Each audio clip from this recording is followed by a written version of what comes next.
queen with my sparkly beast mirror and now my sparkly jewels. Oh hey! Hi, it's me, Wilma Fingerdoo with the Fingerdoo review of Drag Race Holland Season 1, Episode 2. And before I get started, I just want to send a shout out to Pearson Ryan. Thank you so much for my sparkly jewels. He sent me 4 pair of earrings. Apparently I'm naked. Apparently he couldn't look at me anymore. He said, here, you must gild the lily. I can't. So thank you, Pearson. Now, the thing is, I always say to people, I'm not a big fan of jewelry because it gets in my wigs. I lie. I'm just broke and cheap, and I was trying to figure out a way to do jewelry during COVID, and, well, Pearson solved it for me. So thank you, Pearson. I feel very fabulous. I also want to send a shout out to Brandon. He's a YouTuber. We've been chatting, and he wanted to let me know that he's feeling that there's a lot being lost on Drag Race in the translation. That Amsterdam queens or the Netherlands queens from the very funny, very quick-witted, and a lot. I think, as we're all noticing, the scripts are going very quickly as far as the subtitles, and I'm sure I've read a few things and thought, is that how people talk in the Netherlands? That doesn't sound even right. I think they're being condensed to a point where they almost are on the verge of losing their initial meaning. And Brandon wanted to let us know that that was the case. Well, thank you, Brandon. Keep him watch on us. I'm so serious. What would we be doing without you? Lost. I'd be lost. But that's not the case today because it's time to review Drag Race. So Jorge, drink me. Ooh, look at this. This is a nice and interesting, fancy, very small glass. The ice is practically sticking out of it. Is that why you didn't garnish it? Such a small, tiny glass. Oh, this is my favorite. Well, after a Fresca and tequila, this is my skinny biatch. It's Coke Zero and vodka. Feel skinnier already. Okay, so let's get to it. We started this episode off by saying goodbye to room service. God bless her pointed head. And for a video queen who didn't perform a lot in front of audiences and other queens, the rest of the queens all seem very supportive. Of course, it's still early. But Maddie Madness wasn't fooled. No, now that the seal was broken and the first queen had sashayed away, she felt that the honeymoon on Drag Race Holland was over. Officially. In brighter news, it seemed that Chelsea Boy was the only queen who seemed truly sorry to see Room go. She's a sweet one, that Chelsea, I'm just saying. Of course, the queens couldn't do one more thing before they stopped to congratulate JJ on her win. Because I think it's in her contract. And she was so gracious about taking that first win, too. But she wasn't fooling any of those other queens. They could feel the competition getting tougher as they de-dragged. The next day in the workroom, even though some of them were feeling a little worse for wear, Meek and Schoenbrood, they were ready for this week's challenge. Maybe as an attempt to distract the other queens, Meek and Schoenbrood asked the question, who did everyone think was their competition? Quick as a flash, Abby said her only competition was her sister, Envy Peru. Sergine felt that JJ had all the right stuff, and she didn't mean that in a Top Gun kind of way. I like that Chelsea took a defiant stance and said that her originality left her with no competition at all. Of course, that went over well. Thank God Rue's pre-recorded video message distracted the other queens. So did Fred. He was wearing a fantastic pair of heels, which was a welcome distraction from that prize dress, which, I'm sorry, I can actually feel going out of style as the episodes progress. This week's mini challenge was Pimp That Clog, which isn't what I thought they said off the gate. Off the gate, I thought they said Pump My Clog, which startled me because that was the name of my one-woman fringe show in high school. But no, Pimp My Clog meant they had to pretty up a pair of classic Dutch wooden klompen, and they only had 30 minutes to do it. I'm so serious. Some of the queens did better than others, and others, well, clearly, the hot glue gun was not their friend.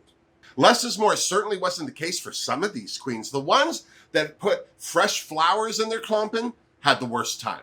Those queens shed petals and stems all over that runway. And even though JJ tried to spin it in a way that would have impressed Donald Trump, no one was buying it. Of course, saying she was walking on roses while she was walking on tulips seems to be exactly the kind of thing that the Oompa Loompa does these days. Maddie's Grover Klompen were adorable. And Sedergine's Gilded Klompen were delicious. And I'm going to just say it, Chelsea Boy slayed that runway. Even if her Klompen didn't. Envy was super cute in her Peruvian flag Klompen, which I selfishly mistook for the Canadian flag off the top and thought, why was she wearing it? Well, she wasn't. It was a Peruvian flag. But what really impressed me was that, like Brooklyn Heights, she walked the whole runway releve. Well, I guess when you're short, you have to do something. Well, Tippy Toes seemed to be the boost Envy needed because it was announced that she was the winner of the mini challenge. Well, she wasn't the only winner. The other winner was Chelsea Boy for her Broken Dog Couture. Oh. And now that we had 2 winners for the mini challenge, we also had 2 team captains for the main challenge, which was the queens would have to do their own workout videos. Oh, another team challenge doing a workout video. These go so well. Team Captain Envy chose Sedergine, Megan Schoenbrud, and Patty Pam Pam. Team Captain Chelsea Boy chose JJ, Miss Abby OMG, and Mama Queen. Which, sadly, left poor sweet Madam Madness all by herself, last kid on the playfield to be picked for a team. It was so heartbreaking, I almost cried right then and there. And then Fred turned the tables at everyone and said because Maddie was last, she didn't have to be picked by default. She got to pick whichever team she wanted to be on. Well, she chose Chelsea Boy's team. I would have chose Chelsea Boy's team too to be on Chelsea Boy's team, but I don't know if I would have wanted to stood that close to JJ. Got a lot of pearl necklaces just waiting to be used. So the queens got right down to work on their workout videos. Right away over on Team Chelsea, JJ took control. Well, at least with the things that she was concerned about personally. But as for Maddie Madness, she felt that she was just there to steal her props. Anybody else starting to feel that JJ just does not like that Madam Madness? Seriously. It was a different world over on Team Envy, and I don't mean that in a Lisa Bonet kind of way. For the most part, everyone seemed to be getting along so far. But before everything could go cattywampus, there was Fred to check on both teams' progress. Fred's first visit was with Team Envy, who already had a title for their workout video, Gym Club 69. Have I heard that before? And they had a catchphrase, a workout for 2 with a terrible view. And even though Envy said that the terrible view was them, I knew she meant us. Rude. Over on Team Chelsea Boy, they took a more direct route with their workout video title. They just called it Sexercise, which I have to say is what it feels like whenever I do it, which isn't as often as I'd like. Then Fred surprised the queens by telling them that the host of The Netherlands in Motion, Olga Kommandeur, would be on set during their videotaping to advise them on their athletic efforts. You know, Olga's been hosting this show, The Netherlands in Motion, for over 20 years. She must be the reason the Dutch are so hot. And then it was time for them to shoot their videos. Team Chelsea went first, and for the most part, I was not impressed. I wasn't even aware they were filming the video because as the host, Chelsea Boy was talking so quietly, I didn't even know she was talking. JJ and Mama's segments were lackluster, and poor Maddie kept having problems with her lines. Mind you, I'd have problems with my lines too if I had a big pink ball in my face. Just saying. In fact, the only queen that didn't seem to have a problem on Team Chelsea was Miss Abby. But then again, I'm not surprised. She is the tightest. Team Envy's video was much stronger out of the gate thanks to the hilarious hosting stylings of Miss Peru herself. Megan Schoenbrud did nothing to impress me until she cracked that oyster on the top of that barbell. Now that's what I call a spit take. Hilarious! Pam Pam was less so no matter how much she buffed that pole, and Sedergine was okay, if not a little one note. Can I also take a moment to point out the Holland pit crew who never stopped moving through this whole taping? Whether they were standing on the sidelines flexing or riding a stationary bike. Now that's how you dress a set with eye candy, I'm just saying. And when they called rap, Olga Kommandeur made a point of telling the queens that she was very impressed with the work they had done in not a lot of time. I think this is the first time I've actually heard somebody who's watched the queens do something on a drag race challenge and be impressed that that's what they did in that time. We forget that sometimes they have hours. Seriously. So while the queens were feeling their oats, that's when Fred dropped the extra special surprise on them that one of the judges on the panel this week would be none other than Miss NikkieTutorials herself. Well, the queens all went wild. They weren't the only ones. NikkieTutorials, if you don't know, is a very successful YouTube influencer with a brilliant YouTube channel. And she's one of the people that's really influenced me and my makeup journey. She is from the Netherlands. She lives just outside of Amsterdam. So not only do they know who she is in the Netherlands, they're deeply, deeply proud of this girl. Seriously. Actually, for the entire run of Drag Race Holland, I'll be using NikkieTutorials' Beauty Bay palette. This week, I'm featuring the green that she doesn't like too much, a little bit of Vla, the yellow, and some more Amsterdam because, well, I like a little blue in my green. I'm not shy. You can tune into my Get Ready With Me's for each episode to see how I achieve it. How does she do it? It's so amazing. She's so good. And then it was Elimination Day, and some of the queens were feeling it. Jean didn't want to be seen as just a clownish drag queen, while Megan Schoenbrod was worried about falling into the bottom for a second time in a row.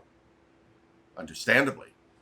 All the queens were worried about giving face because NikkieTutorials was going to be on the judging panel.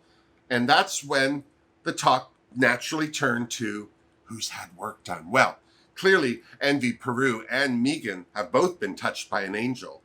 I have to say, I was surprised at the amount of girls that had stuff done. I always expect people that have had Botox and fillers to have a disconnected look to their face. And I don't see that. Maybe it's because these girls are doing it when they're younger. I would never have plastic surgery. I'm not saying I wouldn't have younger, but now at 55, I don't see the point. That's why I wear a lot of makeup. I would love to try Botox and, maybe just a shot or two here. But, these lines that show I'm thinking, I'd like to stop those.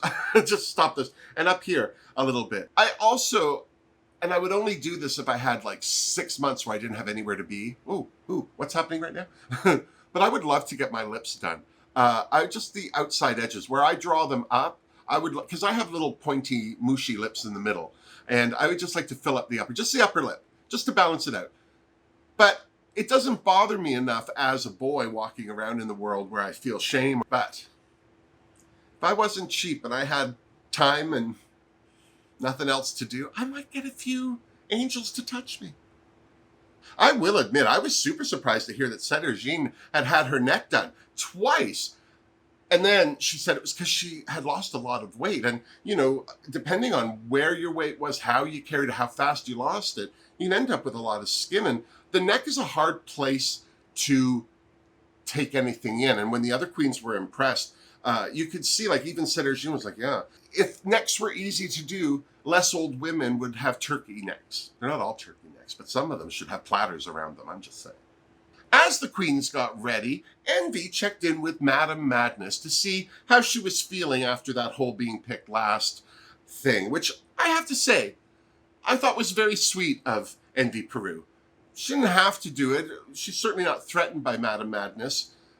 And I think it's that whole thing where we're all not that different. Envy certainly knows what it's like to be picked last herself too, I'm sure. Mama Queen admitted to Patty Pam Pam that although sewing is her strong point, makeup is not, as she continued to paint little blue half circles on her face.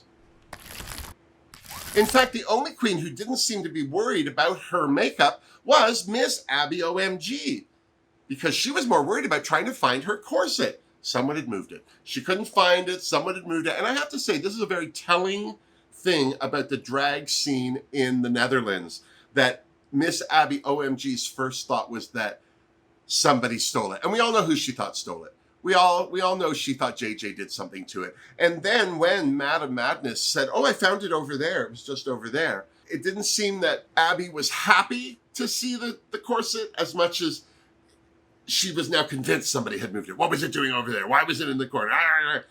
Oh, God bless. I thought that the runway would be stressful. No, it's the workroom. And then it was time for the runway, and there was Fred in all her leopardy gorgeousness. And joining Fred on the judges panel again was fashion designer Nikki Plesson, and as advertised, the queen of YouTube, NikkieTutorials. And rounding out the judges panel, Dutch singer Roxanne Hazes. Did I say that right? Category is face, face, face. Not only did the queens have to have their faces painted, but they also had to paint their costumes. The first canvas down the runway was Patty Pam Pam in Starry, Starry Night, her ode to Vincent van Gogh. And I have to say I loved this outfit, but it was too subtle.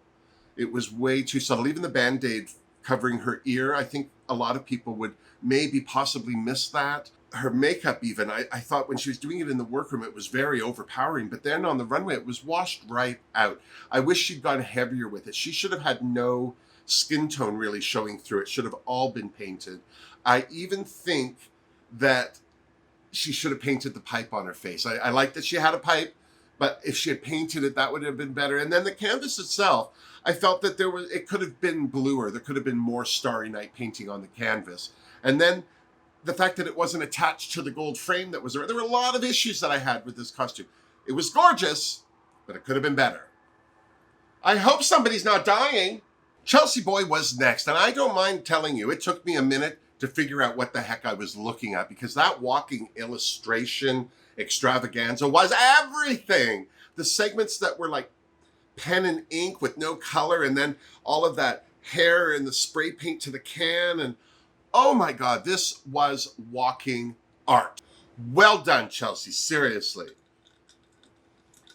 Mama Queen was next, and I could see what she meant about her makeup. It was the least interesting thing about her, but as far as her costume went, it was a weird hybrid conglomeration of origami and a paper doll. It was interesting, but again, it needed more paint. Speaking of more paint, Serge Jean's Jackson Pollock Soldier of Colors extravaganza made up for every other queen who went a little light-handed with the paintbrush, I'm just saying. She was serving me some Mad Max Borg under the Skittles rainbow realness. It was an excellent integration of makeup and design and costume from a queen who said she wasn't a makeup artist. Liar. I didn't get Megan Schoenbrud's runway. I mean, I get it. She was an ice cream cone, but I didn't get it. Like, there was a blue spot that had nothing to do with anything, and there wasn't a lot of painting on the costume. I mean, maybe it was painted to look like a cone, but I don't know. Don't get me wrong, I thought she was as cute as buttons, but short of having that red and blue neck and the spots on her face, I really don't understand how she integrated her makeup with her costume beyond the theme. Just saying. Now, I just have to say, on a personal preference level, I love Maddie Madness's look. I'm a whore for a victory roll right away, and her makeup was stunning. And that dress she had on, yes, it was cheap, but it was clearly a Klimt painting, and I loved it. But the bottom line was, her face and her outfit had nothing to do with anything. The outfit was designed after a painting, but none of that paint was on her face. Even if she painted herself to look like the woman in the painting of the kiss with that dress, it would have been more of an attempt. But the fact that there was really nothing to connect that beautiful work she'd done on her face and that cheap dress, a huge letdown, just say it. Abby OMG's Crying Rainbow was nice, but I felt she could have done that a lot better too. It was almost too simple if you ask me. But I will say this, at least she wasn't wearing a leotard. Good for you, Abby. Envy Peru was next, and her pop housewife was stunning. My only critique about this whole look was the color of her dress, maroon. It would have looked better in blue, I think, or even better yet, blue polka dots. But she didn't ask me. And finally, Janie's Jackie's alien supermodel came around the corner, and I'm glad they said that's what it was, because she really just looked like an extra from Lord of the Rings, if you ask me. And then it was time for the judges' critiques. And right away, Fred announced that Chelsea Boy, Mama Queen, and JJ were all safe. So they frigged on out of there, and the real critiques began. For the most part, the judges liked Pam Pam's ode to Starry Night, but Roxanne said that she forgot all about her the minute the other queen's looks were revealed. And Fred said he wanted Pam Pam to turn the personality up to 11. It's one more than 10. Sergine was a favorite of NikkieTutorials, as well she should be, because NikkieTutorials was the inspiration for her look. The other Nikki said some nonsense about how Sergine was standing there in her heels, but to be quite serious, I think that was just an excuse for her to heave her own ham hock up on the table and show off her shoes.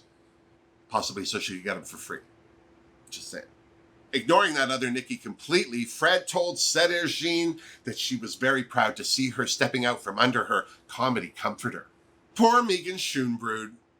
No one was impressed with anything. Like Fred, I was surprised to hear her say that she felt exposed in that outfit. I mean, has she even worn an outfit that completely covers her legs yet? I'm also super sorry to hear that she has recently suffered a breakup, but it's Drag Race. Pull it together. I was also super jealous of Maddie Madness when NikkieTutorials told her that she was a fan. But it worked against Maddie because Nikki knew this was her signature face and felt that she had been shortchanged on some level in this runway challenge, that Madam Madness hadn't done more, or different, or both. And horror of horrors, Roxanne told Maddie she hated her dress to her face. Thank God Fred's flirting seemed to put a sparkle back into Maddie's eye, even though Fred didn't really like her workout performance, just saying. Miss Abby OMG was next, and it was unanimous from the other judges that, yes, she was beautiful, but her runway was less so. Other Nikki said she wished her rainbow makeup had been done better, and I agree. I feel like Abby should have put some white makeup down first and built up her colors from there. I mean, that's what I would have done, but then I've got that kind of time on my hands. I'm not going to the gym 5 days a week. Last, under the judges' gaze, was Miss Envy Peru, who had nothing to be envious about this week. The judges loved her. Other Nikki coveted that dress, but still wished there had been a reveal. Wow, NikkieTutorials gave Envy this piece of advice. Keep that bar set high, which is often easier to say than do. Back in the workroom, Maddie thought it was herself and Pam Pam who would be lip-syncing. No one disagreed with her. JJ made an early bid for the "Who the hell asked you" crown by reading Miss Abby's outfit to filth. It was so unexpected that Miss Envy Peru almost thought about defending Abby. Almost. But JJ did have a point no one asked for. It got so bad that Abby left the room with Sergine and Envy to have a calming cigarette. And then the queens returned to the runway, where it was announced that this week's winner was Envy Peru. Hooray! And the two queens landing in the bottom were Madam Madness and, shock of shock, Miss Patty Pam Pam. I thought it would have been Megan Schoenbrod, but then Fred did point out she was funnier during the challenge. This week's lip sync was Katy Perry's Roar. Gotta hate this song. No offense. No offense. I love the message, but it's a dirge. It just plods along. And so did this lip sync. Neither of them did anything that outshone the other. They even did cartwheels at the same time. But I have to admit, I found Madam Madness's look more intriguing, which made me want to watch her performance more. With all that spinning she was doing, poor Patty Pam Pam just looked like a bunch of sheets in the dryer. So I, for one, was very happy to hear that it was Madam Madness who shantaed, but I have to say I was also very sad to hear that it was Patty Pam Pam who sashayed. I really would have liked to have seen more from this queen. I'm so serious. Well, what do you think? Did the right queen go home? Funny or not, should Megan have been in the bottom? And was anyone else annoyed with how little camera time NikkieTutorials got? I'm so serious. All we can do is tune into Drag Race Holland next week to see how it all plays out. And then when you're done, you come on back and you see me so you and I can compare notes. Now, until then, don't forget to like this video if you did. Don't forget to subscribe to my channel if you haven't. God bless you.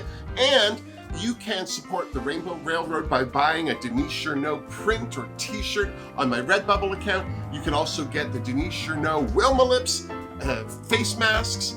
We also have the Denise Cherneau Halloween collection, only available on Redbubble until the 31st. We have the largest Sousa Wilma designs, also on Redbubble. If you want to support the channel through PayPal, there's a link to that down below, and my Patreon.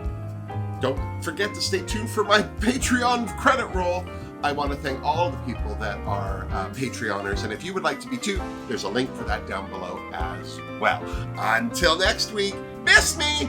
Mwah! Seriously, Mark. I'm so sad the Patty Pam Pam had to go.